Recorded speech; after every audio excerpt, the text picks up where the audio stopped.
जय श्री कृष्णा। राधे राधे। भक्तों, आप सभी का स्वागत है इस पावन कथा में।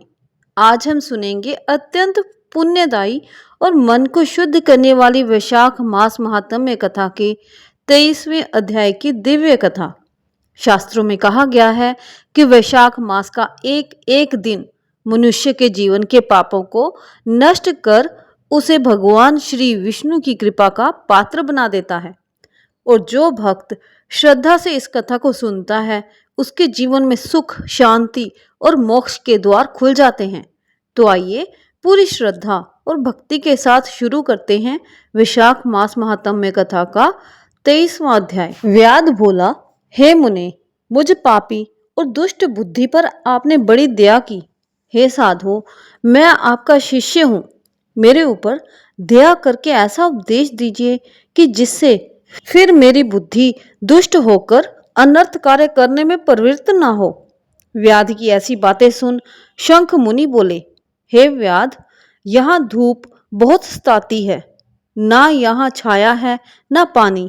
कहीं दूसरी छाया की जगह में चलकर जल पीकर स्वस्थ चित्त हो तेरे सामने विष्णु भगवान के माधव मास का महात्म्य, जो पाप नाशक है, वर्णन करूंगा।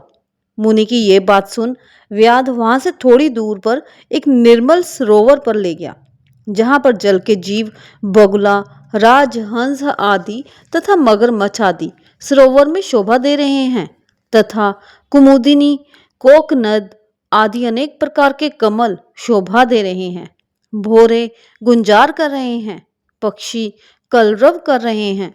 किनारे पर बांस के वृक्ष तथा बड़, कदम्ब, इमली तथा सुगंधित वृक्ष आदि चारों ओर सुशोभित हो रहे हैं। वन में हाथी, हिरन, शूकर, सिंह, सुर, गायें, खच्चर आदि विचर रहे हैं। बंदर, लंगूर आदि छलांग मार रहे हैं। प्रचंड पवन के वेग से वृक्ष झुक रहे हैं। मुनि ने उस रमणीक सरोवर में जाकर स्नान किया और वस्त्र धारण कर नित्य कर्म पूजन आदि से निश्चिंत हो फल खाए। फिर शंख मुनि सुखपूर्वक बैठ व्याध से पूछने लगे कि तुम कौन से धर्म को सुनने की इच्छा करते हो। धर्म बहुत हैं और उनके करने की विधि भी अलग अलग है। इनमें से विशाख धर्म थोड़ा है मगर अत्यंत फलदायक है। तेरे मन में जो पूछने की इच्छा हो वह पूछ। तब हाथ जोड़कर व्याध बोला, हे महाराज, मुझे कौन सा कर्म करने से तमोगुणमयी ये व्याध योनि मिली और किस कर्म से मेरी ऐसी बुद्धि हो गई जो महात्मा की संगति हुई। हे प्रभु, यदि आपकी मेरे ऊपर कृपा है तो ये सब वृत्तांत मुझसे कहिए। ये सुन शंख मुनि कहने लगे, हे व्याध, तू शाकल नगर में पहले वेद पाठी ब्राह्मण था। तेरा नाम स्तंभ था और श्रीवत्स गोत्र में तेरा जन्म हुआ था। एक वैश्य से तेरा प्रेम था, उसी की संगति के दोष से तो नित्य कर्मों का परित्याग कर शूद्र के समान घर आता था। इस प्रकार तुझ आचारहीन दुष्ट ने धर्म क्रिया त्याग दी, किंतु तेरी स्त्री ब्राह्मणी बड़ी रूपवती थी। वह वेश्या सहित तुझ नीच की सेवा किया करती थी और तुम दोनों की आज्ञा में लगी रहती थी। जब इसी तरह सेवा करते करते बहुत समय बीत गया, तब एक दिन तूने भैंस का दूध और मूली खाई तथा शूद्रों के भक्षण करने की वस्तु निष्पाव और तिल खाए। इस अपथ्य भोजन से तुझे दस्त और वमन होने लगी और दारुण भगंदर रोग हो गया, जिससे घोर वेदना होने लगी।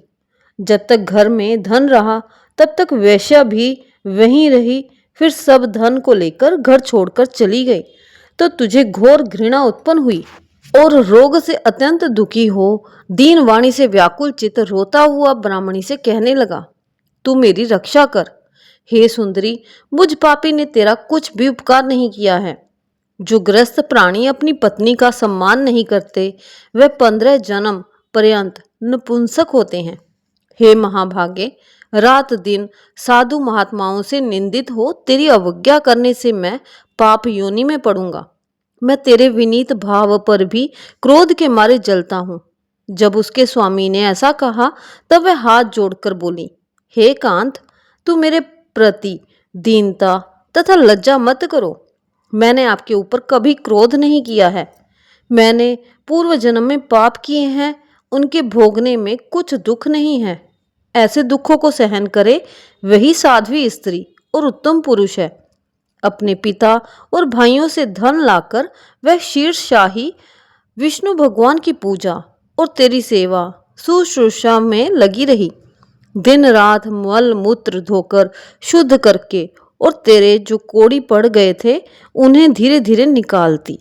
रात दिन नींद त्याग तेरे दुख में दुखी हो कहने लगी, हे पितरेश्वरों, तुम मेरे पति की रक्षा कर रोगहीन और पाप रहित करो। और चंडिका श्री गणेश जी शनिश्चर जी से प्रार्थना करती थी कि मेरे पति निरोग होकर 100 वर्ष तक जीवित रहें। ऐसे वह देवी प्रतिदिन किया करती थी। तब एक दिन देवल नाम के मुनि वैशाख के गर्मी के मारे संध्या समय घर पर आए। तब तेरी स्त्री ने रोगनाशक वैद्य समझकर उनके चरण धोकर जल सिर पर छिड़क लिया और गर्मी से व्याकुल महात्मा को तेरी आज्ञा लेकर शरबत पिलाया, जिससे उनको शांति मिली। दिन निकलने पर वह मुनि जैसे आए वैसे ही चले गए।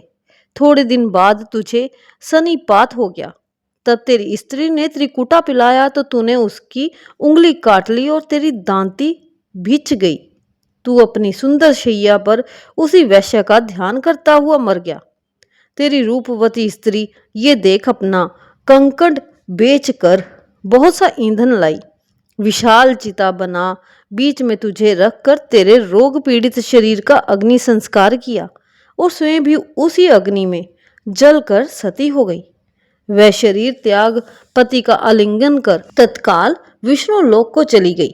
विशाख में पानी का दान करने और चरण धोकर जल सिर पर छिड़कने से योगियों की सी दुर्लभ गति उसे मिल गई। और तूने समस्त पापों से छूटने पर भी अंतकाल में वेश्या का स्मरण करने से देह त्याग कर घोर व्याध का जन्म धारण किया। तुझे सदा हिंसा प्यारी है और चित्त में सदा उद्वेग रहता है। तूने वैशाख में शरबत पान कराने की आज्ञा दी और मुनि के चरण धोने का पाप नाशक जल मस्तक पर छिड़का। उससे तेरी ऐसी बुद्धि हुई और सत्संगति प्राप्त हुई, जिससे तूने संपूर्ण सुखों के हेतु धर्म पूछे। इस प्रकार तेरे पूर्व जन्म के किए हुए जो पाप और पुण्य कर्म मैंने दिव्य दृष्टि से देखे वह सब तुझे बतलाए। और जो कुछ तुझे गुप्त वार्ता पूछनी हो तो वह तू पूछ, तेरा मन शुद्ध हो गया है। हे महामते, तेरा कल्याण हो। तो भक्तों, इस प्रकार वैशाख मास महात्म्य कथा के 23वें अध्याय की ये पावन कथा यही संपूर्ण होती है। जो भी भक्त इस कथा को श्रद्धा और भक्ति भाव से सुनता है उसके समस्त पाप नष्ट होते हैं और भगवान श्री हरि की असीम कृपा उस पर बनी रहती है। आइए हम सब मिलकर प्रभु से प्रार्थना करें, हे नारायण, हमारे जीवन में सद्बुद्धि, सुख और शांति प्रदान करें। अगर आपको ये कथा अच्छी लगी हो तो वीडियो को लाइक करें, शेयर करें और चैनल को सब्सक्राइब करना ना भूलें। ऐसी ही पावन कथाओं के लिए जुड़े रहें। राधे राधे। जय श्री हरि।